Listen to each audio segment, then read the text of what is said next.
നമസ്കാരം. Astrology master ക്ലാസ്സിന്റെ പുതിയൊരു അധ്യായത്തിലേക്ക് ഏവർക്കും സ്വാഗതം. നമ്മുടെ ഇന്നത്തെ വിഷയത്തിലേക്ക് കടക്കുന്നതിന് മുമ്പ് കുറച്ച് കാര്യങ്ങൾ പറയണം. വളരെ നന്ദിയുണ്ട്, കാരണം ലാസ്റ്റ് എപ്പിസോഡിൽ എനിക്ക് പനിയാണ് എന്ന് പറഞ്ഞിട്ടാണ് ആ എപ്പിസോഡ് ചെയ്തത്. കുറേ ആൾക്കാർ കമൻറ്റ് ചെയ്തു, കുറേ ആൾക്കാർ വാട്സപ്പിൽ മെസ്സേജ് അയച്ചു, കുറേ ആൾക്കാർ ഡയറക്റ്റ് ഫോൺ ചെയ്തു. ഫോണൊന്നും ഞാനല്ല എടുക്കുന്നത്, ആ നമ്പർ ഓഫീസിലാണ് എടുക്കുന്നത്. പക്ഷെ അവരെന്നോട് പറയുകയും ചെയ്തു. ഏറ്റവും കുറഞ്ഞത് ഒരു 50 പുറത്ത് ആൾക്കാർ വാട്സപ്പിലും ഫോണിലുമായിട്ട് വിളിക്കാൻ കാണിച്ച ഒരു മനസ്സ് ഞാൻ ഒരുപാട് ഗ്രാറ്റിറ്റ്യൂഡോടുകൂടിയാണ് പറയണേ. ഒരു ഉത്തരവാദിത്തമാണത്. ഇത്രയും പേര് സ്നേഹിക്കുന്നുണ്ട്, ഇത്രയും പേര് പ്രാർത്ഥിക്കുന്നുണ്ട്, ഇത്രയും പേര് അന്വേഷിക്കുന്നുണ്ട് എന്നുള്ളത് ഇന്നത്തെ സ്വാർത്ഥത നിറഞ്ഞൊരു ലോകത്തിൽ നമ്മൾ ചെയ്യുന്ന കർമ്മത്തിൻ്റെ ഒരു വലിയ അനുഗ്രഹമായിട്ട് ഞാനത് കാണുന്നു. ഒരു എഡ്യൂക്കേഷണൽ പർപ്പസ് പോലെയാണ് നമ്മൾ ഈ ചാനൽ മുന്നോട്ട് കൊണ്ടുപോകുന്നത്. അപ്പോൾ എല്ലാവർക്കും അത് ഉപകാരമാവട്ടെ, എല്ലാവരും പഠിക്കട്ടെ, എല്ലാവർക്കും ഇതൊക്കെ മനസ്സിലാവാൻ പറ്റട്ടെ. ഞാനിനിയും ഇത്രയൊക്കെ സപ്പോർട്ടുള്ളപ്പം ഞാനിതിൽ ഒഴിഞ്ഞു മാറിയാൽ അതൊരു ഒരു ഗുരുത്വദോഷമായിപ്പോൾ. ഇനിയും ഇതുപോലെ പ്രാർത്ഥനയും അനുഗ്രഹവും ഉണ്ടായിരിക്കണം. എൻ്റെ അസുഖമൊക്കെ മാറി, ഞാൻ കംഫർട്ടബിളാണ്, ഓക്കെയാണ്, ഒരു കുഴപ്പമില്ല. ചെറിയൊരു ചുമയുണ്ട്, ആ പനിയൊന്ന് മാറിയെങ്കിലും ആ ചുമ അങ്ങോട്ട് വിട്ട് മാറുന്നില്ല. അതിൻ്റെ ഒരു ചെറിയ ഇഷ്യൂ മാത്രമേ ഉള്ളൂ. ബാക്കിയെല്ലാം കൊണ്ടും ഭഗവതിയുടെ അനുഗ്രഹം കൊണ്ടും നിങ്ങളുടെയൊക്കെ പ്രാർത്ഥന കൊണ്ടും എന്നെ സ്നേഹിക്കുന്നവരുടെയൊക്കെ അനുഗ്രഹവും പ്രാർത്ഥനകളും കൊണ്ടും കംഫർട്ടബിളാണ് ഞാൻ. അപ്പോൾ നമുക്ക് വിഷയത്തിലേക്ക് വരാം. നമ്മൾ ഇനി പഠിക്കാൻ പോകുന്നത് 12 രാശികളാണ്. അറിഞ്ഞിരിക്കണം, കുറച്ച് റാഷണലായിട്ടുള്ള കുറച്ച് കാര്യങ്ങൾ ചിന്തിച്ചിട്ട് വേണം നമ്മൾ അതിലേക്ക് പോകാൻ. 27 നക്ഷത്രങ്ങളിലും 12 രാശിയിലുമായിട്ടാണ് ഈ ലോകത്തുള്ള ആൾക്കാരെല്ലാം ജനിക്കുന്നത്. അടുത്ത 100 വർഷത്തിനുള്ളിൽ മരിച്ചു പോകുന്ന 7000 മില്യൺ പുറത്ത്, അതിൽ കൂടുതലുണ്ടെങ്കിലേ ഉള്ളൂ, ഹ്യൂമൻ ബീങ്സ് ഇന്നീ ഗ്ലോബിൽ, ഈ ഭൂമിയിൽ ജീവിച്ചിരിപ്പുണ്ട്. അതിൽ നമ്മൾ 12 കൊണ്ട് അതിനെ ഡിവൈഡ് ചെയ്താൽ പോലും ഒരു 500 to 600 മില്യൺ പീപ്പിൾ എന്തായാലും ഒരേ രാശിയിൽ ജനിക്കുന്നവരായിരിക്കും. പല സ്ഥലങ്ങളിൽ, പല പ്രദേശത്ത് അല്ല. ഒരു പേഴ്സണാലിറ്റി, ഇപ്പം മേഡൻ രാശിയുടെ പേഴ്സണാലിറ്റി അല്ലെങ്കിൽ ഏരീസ് സൈൻ പേഴ്സണാലിറ്റി അല്ല ascendant Aries sign ascendant personality എന്ന് പറയുന്നത് ഇവർക്ക് എല്ലാവർക്കും ഒരുപോലെ ആയിരിക്കുമോ എന്നുള്ളതാണ് ഏറ്റവും വലിയൊരു ചോദ്യം. അത് അപ്പം നമുക്കൊരിക്കലും അത് റാഷണൽ അല്ല. അങ്ങനെ കാണുന്നില്ല. ഈ 12 ടൈപ്പ് ആൾക്കാരെ ഉള്ളൂ ഈ ഭൂമിയിൽ നിന്ന്. അങ്ങനെയല്ല. അങ്ങനെ ആയിരിക്കും ഈ ഒരു ദിവസം മൊത്തവും. ചന്ദ്രൻ ഒരു ദിവസം മൊത്തം ഒരു നക്ഷത്രത്തിൽ നിൽക്കും. ഏകദേശം 2.25 ദിവസത്തോളം ചന്ദ്രൻ ഒരു രാശിയിൽ നിൽക്കും. അപ്പം ആ ചന്ദ്രരാശിയിൽ നിന്നും ലഗ്നത്തിലേക്ക്, ലഗ്നം എന്ന് പറയുമ്പോൾ 2 മണിക്കൂറേ നിൽക്കത്തുള്ളൂ ഒരു ദിവസം. ലഗ്നത്തിലേക്കും വരുമ്പം വന്നത് അങ്ങനെയായിരിക്കും. പണ്ട് ചന്ദ്രനെ വെച്ചിട്ടായിരിക്കും. ഇപ്പം ഗോചരമൊക്കെ ചിന്തിക്കുന്നത് ഇപ്പോഴും ചന്ദ്രനെ വെച്ചിട്ടാണ്. അപ്പം അതിൽ നിന്നും ലഗ്നത്തിലേക്ക് വന്നു. ലഗ്നത്തിലേക്ക് വന്നപ്പം ഈ 2 മണിക്കൂറിനുള്ളിൽ ഒരു പർട്ടിക്കുലർ പ്ലേസിൽ, ഒരു പർട്ടിക്കുലർ സ്ഥലത്ത് എത്ര ബർത്ത് നടക്കാം. ഇപ്പോൾ ഉദാഹരണത്തിന് ഞാൻ ഉള്ളത് ആലപ്പുഴ ജില്ലയിൽ കായംകുളം എന്ന് പറയുന്ന സ്ഥലത്താണ്. ആ കായംകുളം എന്ന് പറയുന്ന സ്ഥലത്ത് ഒരു 2 മണിക്കൂറിനുള്ളിൽ എത്രയോ ബർത്തുകൾ ഉണ്ടാവാം. അപ്പോൾ ഇവരുടെ എല്ലാം സ്വഭാവം ഒരുപോലെയാണ്. അപ്പോഴാണ് നമ്മൾ നക്ഷത്രങ്ങളെ അന്വേഷിക്കുന്നത്. ഇപ്പം ഏരീസ് സൈൻ അല്ലെങ്കിൽ മേഡം സൈനിലേക്ക് വരുമ്പം എന്ന് പറയുന്നത് അതിനകത്ത് 9 പാദങ്ങളിലായിട്ട് 2.25 നക്ഷത്രമുണ്ട്. അപ്പം മേഡൻ രാശിയിൽ അശ്വതി നക്ഷത്രത്തിലാണ് അയാളുടെ ലഗ്നം വീണിരിക്കുന്നതെന്നുണ്ടെങ്കിൽ കേതുവിൻ്റെ ഇൻഫ്ലുവൻസ് കൂടും. അപ്പം അതിൽ നിന്നും ഭരണിയിലാണെന്നുണ്ടെങ്കിൽ കേതുവിൻ്റെ മാറിയിട്ട് ശുക്രൻ്റെ ഇൻഫ്ലുവൻസും കുജൻ്റെ ഇൻഫ്ലുവൻസും, രാശാധിപനായിട്ടുള്ള കുജൻ്റെ ഇൻഫ്ലുവൻസും വരും. അതെല്ലാം കാർത്തികയിലാണ് വരുന്നതെന്നുണ്ടെങ്കിൽ കുജൻ്റെയും രവിയുടെയും ഇൻഫ്ലുവൻസുകൾ വരും. അപ്പോഴും അതാവുന്നില്ല. അങ്ങനെയാണ് ഡിവിഷണൽ ചാർട്ടിൻ്റെ ഒരു ക്രിയേഷനിലേക്ക് വരുന്നത്. അപ്പം പാദങ്ങൾ അടിസ്ഥാനത്തിൽ, അപ്പം നവാംശം എന്ന് പറയുമ്പം അശ്വതി നക്ഷത്രത്തിൻ്റെ 1-ാം പാദത്തിൽ, ഇപ്പം മേടൻ ലഗ്നമായിട്ടുള്ള ഒരാൾ അശ്വതി നക്ഷത്രം 1-ാം പാദത്തിലാണ് എൻ്റെ ലഗ്നം വീണിരിക്കുന്നതെങ്കിൽ, 2-ാം പാദത്തിലാണ് എൻ്റെ ലഗ്നം വീണിരിക്കുന്നതെങ്കിൽ നവാംശം വേറെയാണ്. 3-ാം പാദത്തിൽ വീണിരിക്കുന്ന നവാംശം വേറെ. അപ്പം നമ്മൾ ഗ്രഹനിലയോടൊപ്പം നവാംശ ചാർട്ട് എല്ലാവരും ശ്രദ്ധിക്കുന്ന കാര്യമാണ്. ആ രാശിയെ 9ആയിട്ട് തിരിച്ച് അതിൻ്റെ ഒരു ടൈം അങ്ങനെ നോക്കുമ്പോഴും നമ്മൾ 30 ഡിഗ്രിയെ 9 കൊണ്ട് ഡിവൈഡ് ചെയ്യുമ്പോൾ 3.333, ഏകദേശം 3 ഡിഗ്രിയും 30 മിനിറ്റും ഒക്കെ വരും. 3 ഡിഗ്രി 20 മിനിറ്റ്, 3 ഡിഗ്രി 30 മിനിറ്റ് എന്നൊക്കെ പറയാം. അങ്ങനെ നോക്കിയാലും 120 മിനിറ്റുള്ള അല്ലെങ്കിൽ 2 മണിക്കൂറുള്ള ഒരു രാശിയെ 120 മിനിറ്റിന് 9 നവാംശക്കാലം കൊണ്ട് ഡിവൈഡ് ചെയ്താലും നമുക്ക് ഒരു നവാംശകത്തിൽ നിന്ന് അടുത്ത നവാംശ ലഗ്നത്തിലേക്കുള്ള സമയം പോലും 13 മിനിറ്റ് 33 സെക്കൻഡ് വരും. അപ്പം ഒരു നവാംശ ചാർട്ടിന്റെ, അതായത് ഗ്രഹനിലയിൽ നിന്ന് ചാർട്ട് T1 അഥവാ ഗ്രഹനിലയിൽ നിന്ന് നവാംശ ചാർട്ടിലേക്ക് നമ്മൾ എത്തുമ്പോൾ പോലും ഒരു 13 മിനിറ്റ് 13.33 ആണ് അതിൻ്റെ ഒരു ആക്യുറസി വരുന്നത്. ഇപ്പോൾ ഓരോ ഹോസ്പിറ്റലിൽ തന്നെ 13 മിനിറ്റിലെ 15 മിനിറ്റിനിടയ്ക്ക് 2-3 ബർത്തുകൾ സംഭവിക്കാം. ഐഡന്റിക്കൽ ട്വിൻസോ അല്ലെങ്കിൽ ട്വിൻസ് തന്നെയാണെങ്കിലും അവർ ചിലപ്പോൾ 2 മിനിറ്റോ 3 മിനിറ്റോ അല്ല 5 മിനിറ്റോ ഒക്കെയുള്ള വ്യത്യാസങ്ങളെ വരത്തുള്ളൂ. അപ്പോൾ അതെങ്ങനെ വരാം എന്നുള്ളിടത്താണ് ആ ചിന്ത വരുമ്പോഴാണ്, അപ്പോൾ എല്ലാവരുടെയും ഒരുപോലെയാണോ എന്നുള്ള ചിന്ത വരുമ്പോഴാണ് ശരിക്കും ബർത്ത് ടൈമിൻ്റെ റെക്ടിഫൈ ചെയ്യുന്നതും.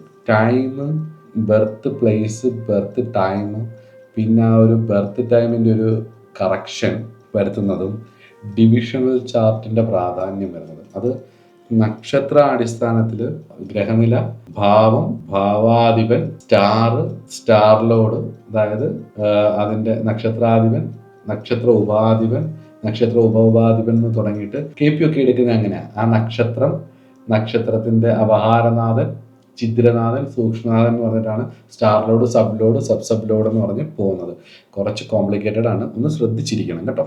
എന്നാൽ നമ്മൾ രാശി അടിസ്ഥാനത്തിൽ ചിരിക്കുമ്പോൾ 30 ഡിഗ്രിയുള്ള രാശി 2ആയിട്ട് ഹോരയായിട്ടും 3ആയിട്ട് അതിനെ ദ്രേക്കാണമായിട്ടും, അതേപോലെ തന്നെ 9ആയിട്ട് തിരിക്കുമ്പോൾ നവാംശവുമായിട്ടും, 60ആയിട്ട് തിരിക്കുമ്പോൾ ഷഷ്ടിയാംശവുമായിട്ടും, പിന്നെ അങ്ങനെ ചാർട്ട് നമ്പർ 108, ചാർട്ട് നമ്പർ 144 ഒക്കെ ആയിട്ട് മൈക്രോ സെക്കൻഡ് ലെവലിലേക്ക് ഇതിനെ ഇറക്കി ചെന്ന് പോകുമ്പം ആക്യുറേറ്റ് പ്രഡിക്ഷനിലേക്ക് നമുക്ക് എത്താനും പറ്റും. അത് ആ ലെവലിലേക്ക് പഠിക്കണം. നമ്മുടെ ഈ ക്ലാസ് ഞാൻ മുന്നോട്ട് പോകുന്തോറും അങ്ങനെയുള്ള വിഷയങ്ങളൊക്കെ പറഞ്ഞു തരണം എന്നാണ്. അപ്പോൾ നമ്മൾ ഏരിയസ് പേഴ്സണാലിറ്റി, ഇപ്പോൾ നമ്മളങ്ങോട്ട് പഠിക്കാൻ പോകുമ്പം മേടൻ രാശിയിൽ ലഗ്നമായിട്ട് ജനിച്ചവരല്ല മേടൻ രാശിയിൽ ചന്ദ്രൻ നിൽക്കുന്നവരുടെ ഒരു സ്വഭാവം ഇങ്ങനെയാണെന്ന് പറയുമ്പോൾ ചിലപ്പോൾ ചില മാറ്റങ്ങൾ വരാം. ഓരോ രാശികൾ എടുക്കുമ്പോഴും ചിലപ്പോൾ ആ ഒരു വൈരുദ്ധ്യങ്ങൾ വരും. ഈ വൈരുദ്ധ്യങ്ങൾ വരുന്നത് എന്നും ഈ രാശികൾ ഉദിക്കും. അപ്പം വ്യത്യസ്ത കാലങ്ങളിൽ വ്യത്യസ്ത ഗ്രഹസ്ഥിതിയിൽ വ്യത്യസ്തരായിട്ടുള്ള മനുഷ്യർ ജനിച്ചപ്പം ഈ ഗ്രഹങ്ങളുടെ എല്ലാം പെർമ്യൂട്ടേഷൻ കോമ്പിനേഷൻസ് വരും. പക്ഷെ ആ രാശിയുടെ ഒരു പെർട്ടിക്കുലർ നേച്ചർ എന്താണെന്നുള്ളത് നമ്മൾ പഠിക്കാൻ പോകുമ്പോൾ ഈ ഒരു മാനദണ്ഡം, ഈ പറഞ്ഞിട്ടുള്ള മാനദണ്ഡങ്ങളെല്ലാം കൂടി ഓർത്ത് വെക്കുകയും കൂടി വേണം.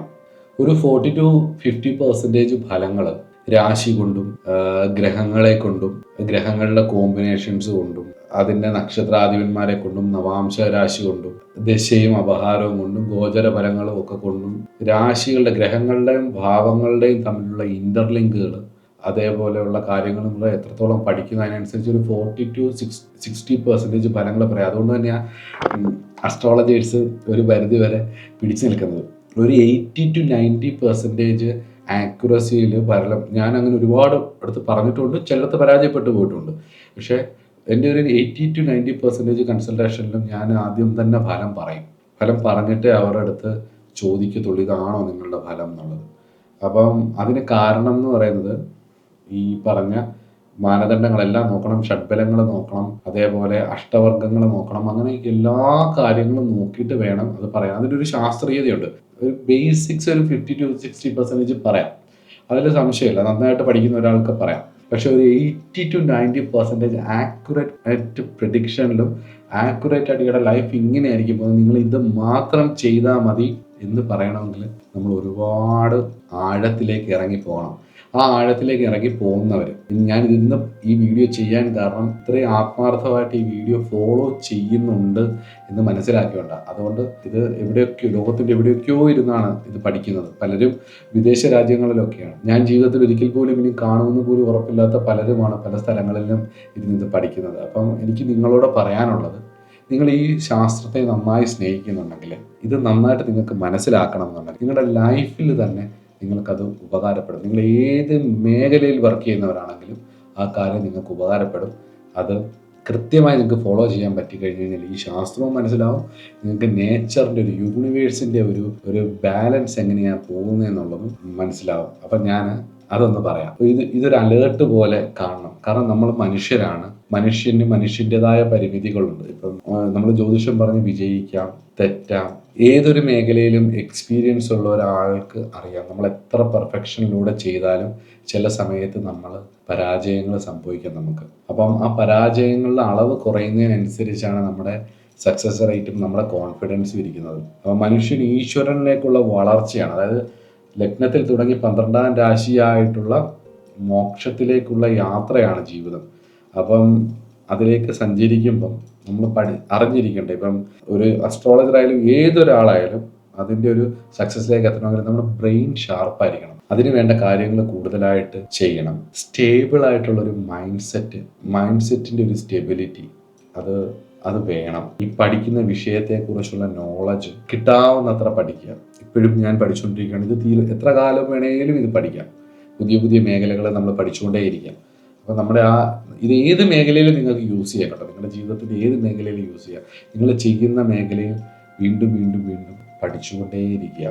അതിൽ നമ്മുടെ ജീവിതാനുഭവങ്ങളിൽ നിന്നുള്ള പാഠങ്ങൾ ഉൾക്കൊള്ളുക. ഊഹാപോഹപ്പെടുക. ഒബ്സർവേഷൻ സ്കിൽസ് ഡെവലപ്പ് ചെയ്യുക.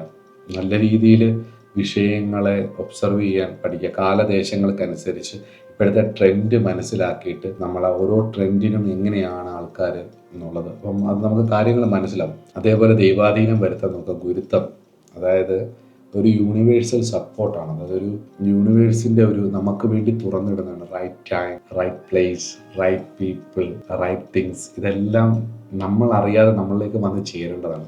അതിനു വേണ്ടിയിട്ട് നമ്മളെപ്പോഴും നന്ദിയുള്ളവരായിരിക്കുക, ഗ്രാറ്റിറ്റ്യൂഡായിട്ടിരിക്കുക. നമ്മുടെ ജീവിതം വാസ്തവത്തിൽ പൊതുവെ കുട്ടിക്കാലത്ത് പലരും പഠിപ്പിച്ചു വെച്ചിരിക്കുന്നതിൽ പലരും പഠിച്ചു വെച്ചിരിക്കുന്നത് നമ്മൾക്ക് ആരോടും കടപ്പാട് വേണ്ടതാണ്. പക്ഷെ നമ്മളെ പ്രസവിച്ച, നമ്മളെ ജനിപ്പിച്ച അച്ഛനമ്മമാർ, നമ്മളെ നോക്കി, എൻ്റെ അമ്മയെ നോക്കിയ ഡോക്ടർ, എന്നെ ആദ്യമായി എടുത്ത നേഴ്സ്, അത് തുടങ്ങിയിട്ട് ഈ നിമിഷം വരെയുള്ള എല്ലാവരോടും നമ്മൾ ഓരോരുത്തർക്കും അറിഞ്ഞോ അറിയാതെയോ കടപ്പാടുകളുണ്ട് വാസ്തവത്തിൽ. എല്ലാം കഴിഞ്ഞ് പോകുമ്പോഴും ചലനമറ്റ നമ്മുടെ ഈ ശരീരം എടുത്തു വെക്കാൻ ഒരു 4 പേരെങ്കിലും വേണം. അതിനു വരെ നമ്മൾ ഒരു നന്ദിയുള്ളവരായിരിക്കണം എന്നുള്ളത് ഓർത്തു വെക്കുക. അപ്പം നിങ്ങളുടെ ടൈം പാഴാക്കരുത്. ജീവിതത്തിൽ ഏറ്റവും വിലയുള്ള സാധനമാണ് സമയം. അതിനെ കളയരുത്. സമയത്തെ, ഈ ഭൂമിയിൽ എന്തിനേക്കാളും വില സമയത്തിനാണ്. സമയത്തെ കളയാതിരിക്കുക. ഇതം ശരീരം കൗന്ദയ ക്ഷേത്രമിത്യാവിധീയതയെന്ന്. ഈ ശരീരം ക്ഷേത്രമാണ്. അപ്പം ഈ ക്ഷേത്രമാകുന്ന, ഈ ദേവാലയമാകുന്ന ഈ ശരീരത്തെ, ഇതിന് 2 പോർഷൻസ് ആണ്. ഒന്ന് നമ്മുടെ മനസ്സും, ഒന്ന് ഈ ശരീരവും. അപ്പം നല്ല ഫുഡും, ഹെൽത്തി ഫുഡും, നല്ലൊരു ഹാബിറ്റും, അതുപോലെ എക്സസൈസും നിങ്ങൾ കമ്പൽസറി ആക്കണം. അത് ചെയ്തു തുടങ്ങുമ്പോൾ നമ്മുടെ മാറ്റം വളരെ വലുതാണ്. അത് കമ്പൽസറി ആക്കുമ്പോൾ പൊളിഞ്ഞു കിടക്കുന്ന ക്ഷേത്രം പുനരുദ്ധാരണം നടക്കുന്ന പോലെ ഇരിക്കും. നമ്മുടെ ആത്മാവ്, മനസ്സെപ്പോഴും സ്വസ്ഥമായിരിക്കണമെങ്കിൽ ആ മൈൻഡ് എപ്പോഴും ഒരു മെഡിറ്റേഷനും പ്രാർത്ഥനകളും അതിന് വേണ്ട കാര്യങ്ങളും നല്ല കാര്യങ്ങളും ഒക്കെ കേട്ട് എപ്പോഴും പോസിറ്റീവായിട്ടിരുന്ന് അകത്ത് ക്ഷേത്രമാകുന്ന ഈ ശരീരത്തിനുള്ളിലെ വിഗ്രഹത്തെ എപ്പോഴും വിശേഷണ ഗ്രഹിക്കേണ്ടതായിട്ടുള്ള വിഗ്രഹത്തെ നമ്മൾ എപ്പോഴും കാത്ത് സംരക്ഷിച്ച് വെക്കുക. നമ്പർ 1 ഞാൻ പറഞ്ഞു, ടൈമിനെ നന്നായിട്ട് ഉപയോഗിക്കുക. നമ്പർ 2 ശരീരവും മനസ്സും സാധനയും എക്സസൈസും ഒക്കെ ചെയ്ത് സംരക്ഷിക്കുക. നമ്പർ 3 വൈറ്റൽ തിങ് ആണ് നമ്മുടെ ബന്ധങ്ങൾ. ഈ ബന്ധങ്ങൾ നല്ലതല്ലെങ്കിൽ ഒരിക്കലും അവരെ എനർജി വാമ്പയേഴ്സായിട്ട് വന്നിട്ട് നമ്മുടെ ഹെൽത്ത് പോവും, നമ്മുടെ കരിയർ പോവും, നമ്മുടെ കഴിവുള്ള പല മേഖലകളിൽ നിന്നും നമ്മൾ ഔട്ടാവും. നമ്മളെല്ലാം കൊണ്ടും നമ്മൾ വേസ്റ്റ് ആവും. അതുകൊണ്ട് നല്ല ബന്ധങ്ങളാണ് എന്നും. അത് ഫാമിലി കൂടെ ആയിക്കോട്ടെ, പ്രണയബന്ധങ്ങളായിക്കോട്ടെ, ആയിക്കോട്ടെ, സാധകരായിട്ടുള്ള സത്സംഗങ്ങളായിക്കോട്ടെ, ഈവൻ നിങ്ങൾ കാണുന്ന വീഡിയോകൾ പോലും നിങ്ങളുടെ ബന്ധമാണ്. അപ്പം നിങ്ങൾക്ക് വേണ്ടത് മാത്രം നല്ല ബന്ധങ്ങൾ എടുക്കുക. ഇല്ലെങ്കിൽ എനർജി വാമ്പേഴ്സ് പോലുള്ള ആൾക്കാരുമായിട്ടുള്ള ബന്ധങ്ങൾ വന്നാൽ നമ്മൾ ശരിക്കും ഒരു ഹാലൂസിനേഷനിൽ പെട്ടുപോയിട്ട് അവരത് സക്ക് ചെയ്ത് അവർ പറന്നു പോയി കഴിഞ്ഞു കഴിഞ്ഞാൽ, അല്ലെങ്കിൽ അതിൽ നമ്മൾ ഒരു കാർമിക് കണക്ഷൻ പോലെ പിണഞ്ഞു പോയാൽ ഈ പറഞ്ഞ പോലെ എത്ര ആഗ്രഹം ഉണ്ടെങ്കിലും ജീവിതത്തിൽ ഒരു കാര്യത്തിലും വളരാൻ പറ്റില്ല.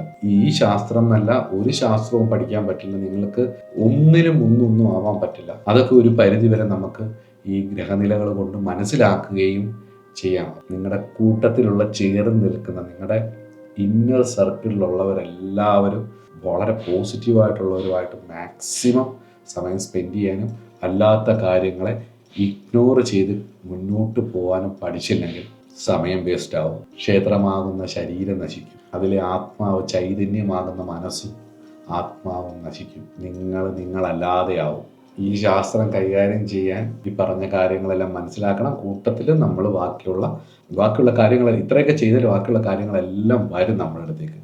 അപ്പം അത് ചെയ്ത് മുന്നോട്ട് പോവാം.